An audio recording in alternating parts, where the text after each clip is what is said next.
Hey, Joseph, what's up? Hey, how are you? I'm fantastic, brother. How are you? Oh, I'm doing. I'm All doing. right, what's up?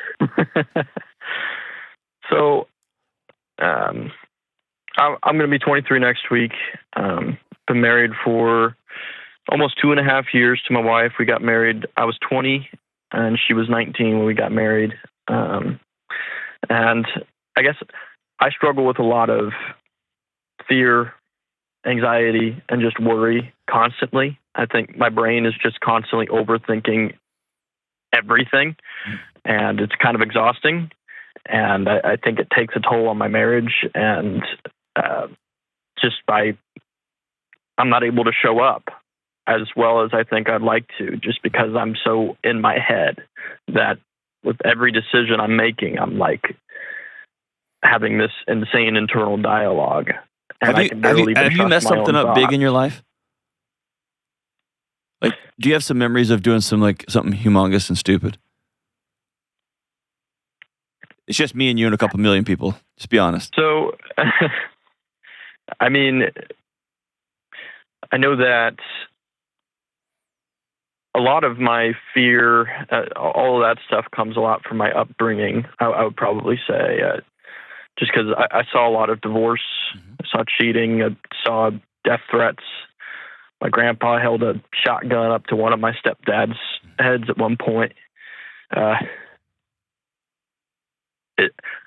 just seen a lot on both my mom and my dad.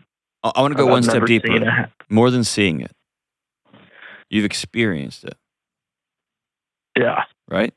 That's in your chest. yeah, It's in your knees. It's in your legs. It's in your back. It's in your shoulders. It's in your body. yeah. It's there's really not a day that goes by where I'm not really like my chest just always feels heavy. Okay. And I feel like with every decision I make, there's just something on the line. Like I'm screwing something up, or Where does that story come from? Did you get blamed for some of the chaos in your home growing up? Did you drop a pass in a football game? Did you fail or get caught cheating on something? Like, where does the story? Because I get what you're laying out for me is very, very rocky soil. Yeah. And you got your own little patch of grass that you're trying to start with your new marriage. And so it's not in that soil anymore, but for some reason you're scared to put seeds down. What I'm trying to do is find out the thing or several things or a bunch of things. Often ruminators have been blamed for things, they've experienced things, and it has an outsized response. Right? Yeah. I've got a buddy who cheated on everything in 8th grade. Everything. I didn't care. He'll tell you, he's like, dude, I was 13 years old, 14 years old. Who cares? I was an idiot. I cheated on something in 8th grade. It still haunts me. Right? To this day, dude, I'm old, man. I got a freshman in high school. To this day, still. I remember the teacher's name. I remember her looking at me. I remember that taste of like silver in the back of my mouth. That is an outsized physiological response to something that happened when you're 13 years old. Yeah. And what I want to do is unhook those things.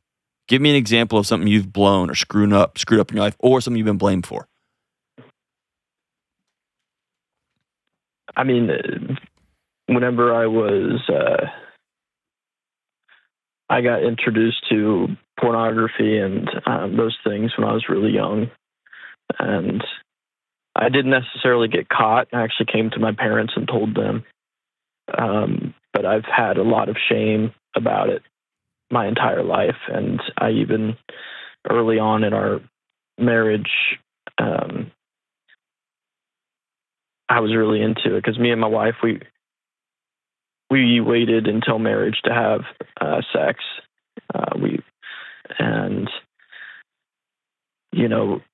We dated for a good 3 years before we got married, and I think I had to come to my wife and tell her, what I've been doing, and I've slipped up multiple times and still struggle with an addiction to, the other half of it, the masturbation piece of it. Here's the promise, brother. The bargain you struck with the universe is this. Hey, mom and dad, I've been introduced and I'm seeking connection with this fantasy. There's something that's not real. And your mom and dad, instead of them saying, good God, dude, I'm so sorry. We've created a crazy, chaotic place for you. I'm so sorry. We're going to work on connection from the inside out. Or just saying, hey, dude, you're a knuckleheaded kid. You're curious, of course. And it used to be that we could try to prevent Playboys from being in the house. And now it's just pornography's everywhere, right? Yeah. And then there's this lie that if you can just get across the marriage finish line and find somebody who says, I do, that you will finally feel at peace. And you don't. No young, newly married guy feels, now for it, right? And it almost dumps gasoline on that fire. And we don't talk about this very much. You know what masturbation gives you? Momentary peace, release, drops your shoulders, right? They can often be a Xanax. Yeah. When you're walking around all day with the weight of the world on your shoulders, that your parents' marriage was your fault, the violence you saw was your fault, the assaults that you saw, the near deaths that you saw, all that was on you. And now you're married and you're bringing somebody else with you. Boom. 5 minutes by yourself and I tell you that to tell you this. I mean, I tell you all that to tell you this. There's nothing, you're not broken, dude. You're not ruined. But you're going to have to choose to seek healing from the inside out. Yeah. Okay. I guess the thing that, how that kind of plays into is I just feel like my wife and I haven't been on the same page. You haven't. As far as you haven't. And I don't know, because she struggles with her own things, her own anxiety. I mean, and Joseph, everybody does. The question you'll have to ask each other is, will we walk alongside each other and hold each other's arms up in the desert? We can't heal each other. Tom Cruise was wrong. You can't complete somebody else. But will we ride or die? Will we tell each other the truth? Will we not beat up and abuse each other for being honest and telling the truth and being vulnerable? Can we also create some boundaries for this marriage, this new marriage? Because here's what you're having to do, brother. And I want you to hear me say it's like you grew up living inside of a prison yard, watching them play football. Yeah. And then all of a sudden, you found yourself in the NFL. You've never seen football played the right way, coached the right way with the same rule. You've never seen it done. And here you are trying to do it in real time. Cut yourself some slack, man. That's the thing. I feel like that's the hard thing. I don't know why I can't cut myself some, what is not cutting you slack getting you? What's it protecting you from? Be honest.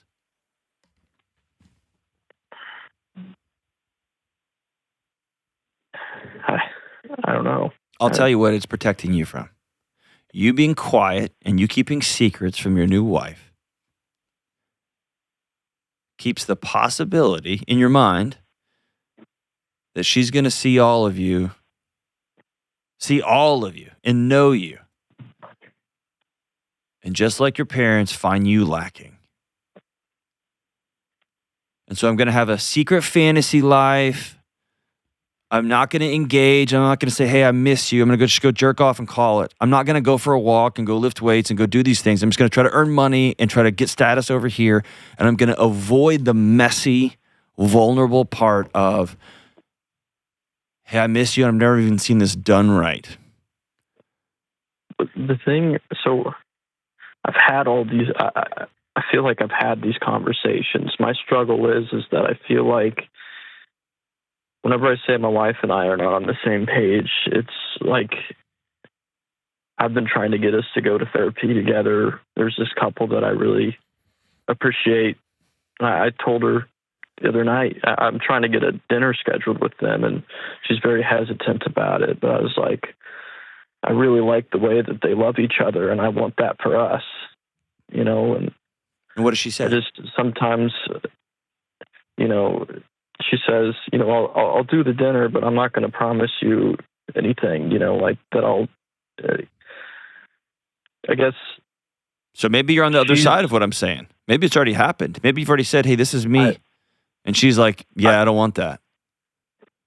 I feel like I've said it many times of, you know, just like here, let's try to figure some things out, but she doesn't want to figure herself out. I mean, I believe that marriage, you have to be curious about each other, and you also have to be curious about yourself. Correct. 1,000%. I feel like I feel like I've been doing a lot of work in the past 2 years. Okay. You know, going to therapy and trying to figure out what's going on with me. Why am I the way that I am? And she doesn't want to go to therapy. And, you know, I asked her, I was like, do you feel safe with me? You know, do you feel like you can tell me the things in your heart? And she's like, yes. But I'm like, I just don't believe that's entirely true, because she's just she doesn't like, she says she's just not an emotional person. And I don't believe that. I feel like we're all emotional people. I don't think there's not an emotional person. I think, you know, she's just afraid to face the things that are painful. And so Joseph, and I've told her, Joseph, please. Do you love her? I love her like crazy, man. Do you trust her? I do. What if she's telling you the truth? That's the thing. Like, maybe I'm like, that's why I feel crazy sometimes, man. Well, I feel like but what if you, here's the deal. What if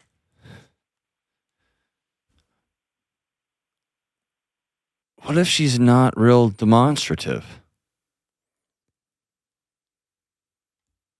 What if she's like sitting around having 5-hour conversations about that's just not her thing? Yeah. And what if she just loves you for you? Or worse, what if she doesn't? But what you're saying to her is, I think you're lying to me. And I think I know you better than you know yourself. Yeah. And what I want to tell you is that approach to her, that downward sloping judgment has not worked. What if you try just believing her? Because then when you just believe her, here's what you have to do. You have to say out loud, here's what I want. Yeah. It's easy to say, I want you to be more emotional. You need to go do this work. You need to go do all these things. You need to go to do all these things, hoping that she discovers the way you want to be loved. That's less vulnerable for you. It's way scarier to say, hey, here's what I need. Here's what I want. Because she might say, I'm not doing that. Yeah. You get what I'm trying to say? No, I get that 100%. Have you sat down and said, you know what? I believe you. And I think I've taken all my insecurity from my childhood and me trying to be a good husband and me struggling with pornography and yada. Like, by the way, 90-something% of men, you're not alone, brother. Yeah. Okay? Don't be your own judge and jury and executioner. Don't do that. Yeah. Do you think your wife loves you? I do. Okay. Does she trust you? She does. Okay. Yeah. Yeah, I think what you said is right. It's just, me trying to think I know her better than she knows herself. I guess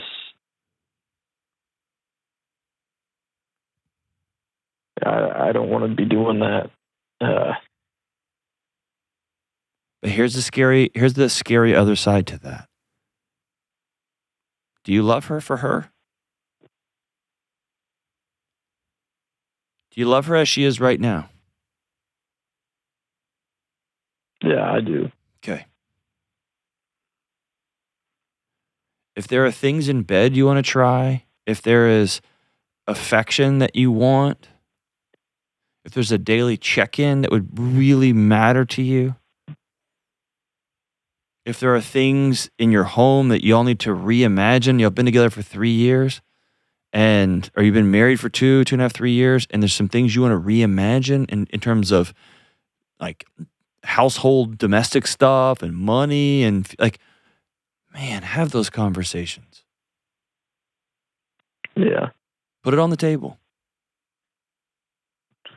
And in the same way, the ground rule is be curious. If you say, hey, I want to try this in the bedroom, the only thing I would ask her is to say, instead of going, ew, gross, no, never, and say, tell me about that. Yeah. And vice versa, if she says, that just makes me feel uncomfortable. You, instead of being frustrated or mad, or you don't love me, you be curious. Tell me about being uncomfortable. And that is where intimacy is found. And that further peeling away layer after layer, do you see me and do you still love me? Because here's what it sounds like is missing in your marriage, if I can just throw this out there. Okay. Just being good old-fashioned friends. Yeah. Do y'all do fun stuff together?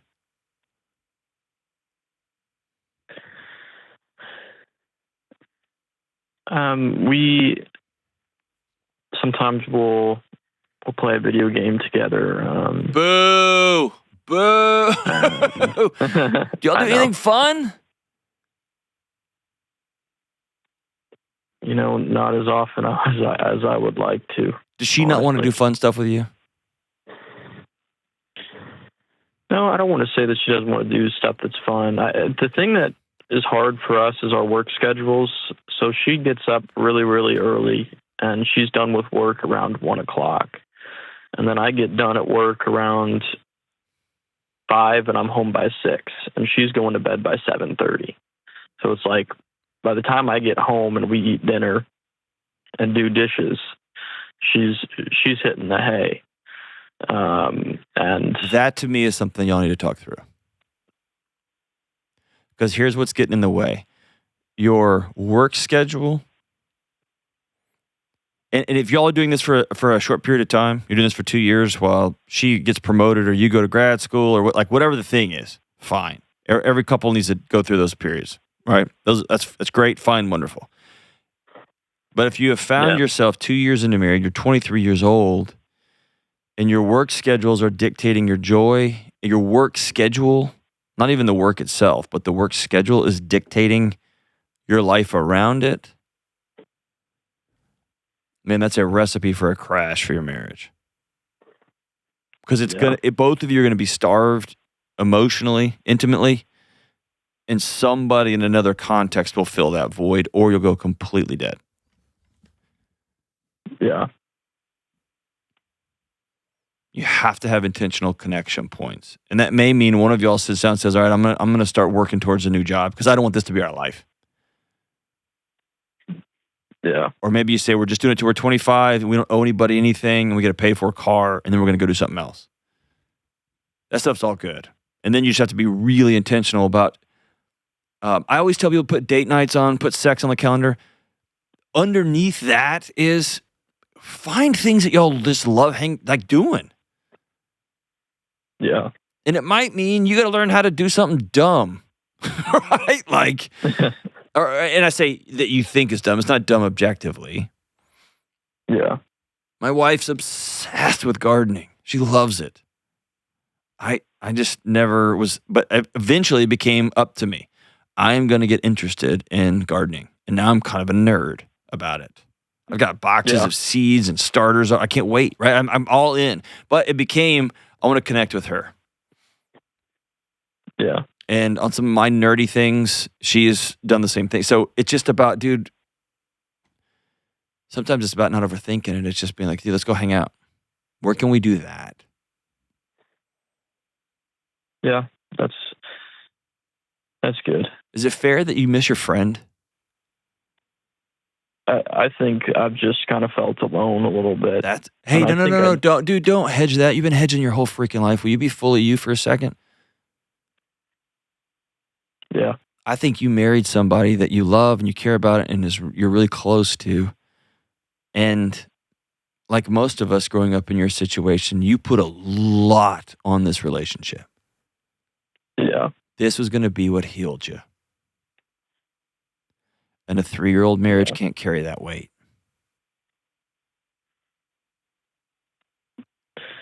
Yeah. Definitely put a lot of weight on it. Yeah. Thinking I was going to be I wanted to be, I don't know. I just always wanted to be the man that my mom never had growing up. And Joseph, the fact that you're having these conversations tells me you're going to be. Yeah. You're going to be. It's something that you will work and laugh and grow and say, I'm sorry. Do you forgive me? You want to try again? That was amazing. That was not amazing. Like you'll look up and have been married 20 years and then look back and go, oh my gosh. We're a single, united front and middle and back. Yeah. Right? Yeah. But also, I want you to remember, you're judging those men through the eyes of a 7-year-old. Yeah. Right? You've got a lens of terror and fear, and I will show up, and that's jet fuel. It's rocket fuel. But man, you see rockets, they shoot all over the place. Yeah. It's just manic energy everywhere. Here's a homework assignment for you, okay? All right. I want you to write down on a piece of paper what you just said, but I want you to detail it very specifically. And the further you can refine it, the better. Here's what I mean. I want you to write at the top of the paper, I am a husband who. What kind of husband are you? And don't list a bunch of strategies. I'm a husband who works out. I'm a husband who believes his wife. Oh, crap. I've never believed anyone because everyone lied to me my whole life. I got to practice trust. I'm a husband who loves my wife till the end of time. Well, crap, man. I got to do dishes. Hate dishes. She comes home exhausted at 7 o'clock. Yeah. Right? And it may mean you come home at 5 o'clock and you start figuring out how you can go to bed with her at 8:30. Maybe she stays up a little bit later and you get up and do some of your life stuff in the morning. Yeah. But I want you to start with the identity. I'm a husband who. I'm a man who. And then we'll backfill that with action steps. Right now, you're looking for a feeling. You said that at the very beginning of the call, and it's just stuck with me. I feel like. Man, your feelings have kept you alive your whole life. And you have like movie after experience of crappy men. And good on you, brother. I'm not going to be that kind of man. I'm going to be a different kind of man. But if you're not specific about what action steps, what identities you're going to be, what you're going to look like, what that's going to look like day in and day out, what you're going to do is you're going to chase how it feels.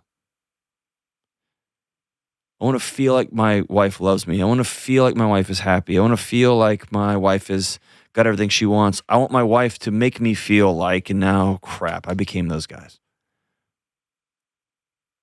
Feelings are just signals. They're just blinking lights. They don't tell you the truth. Your actions tell you the truth. Follow those actions, but be very clear about them. Try them out for 30 days. Try them out for 60 days. And then be willing to say, I tried that. It didn't work. I'm going to try something else. Do it for 90 days and see what happens. Make sure your wife has a note every morning she leaves to go to work about how much you love her. It's just an action step. Make sure when you walk home every day, your phone is already off.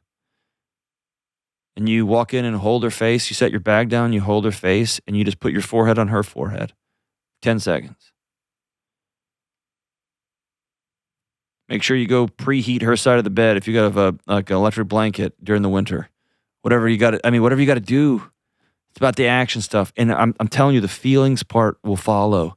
And if she is keeping some big, deep, dark trauma from you, it will emerge when her body feels safe. It's not an indictment of you. It's her in her chest. It's that, because she feels you pressing and pushing and moving. And maybe she doesn't have any deep, dark secrets. Maybe she just loves you. And you can practice trusting her. Brother, I think you're going to have a pretty amazing life ahead of you. I'm going to send you a copy of my #1 best-selling book, Building a Non-Anxious Life. I'm also going to send you also, I hooked up a last caller. I'm going to hook you up too. All three. I've got 2 Questions for Humans couples, and I got a 3rd edition coming out. I think it's out in stores now. And also, I'm going to send you the Questions for Humans intimacy deck. I want you guys just to sit around and chit-chat, become friends, do cool stuff together, laugh, go through a couple of these cards every night. You can't put all the pressure in the world on her to heal you, this entity to heal you. You've got to do the work to heal, and together, y'all will build something amazing. I think it's going to be a rad ride, brother.